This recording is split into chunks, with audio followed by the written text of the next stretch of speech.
Van kedisi, adını Van Gölü bölgesinden alan, iyi bir yüzücü ve gözleri mavi veya yeşil renkte olan bir kedi ırkıdır.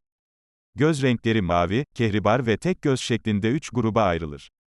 Türkiye dışındaki literatürde Turkish Van olarak bilinen kediler, Safkan Van kedilerinden farklıdır.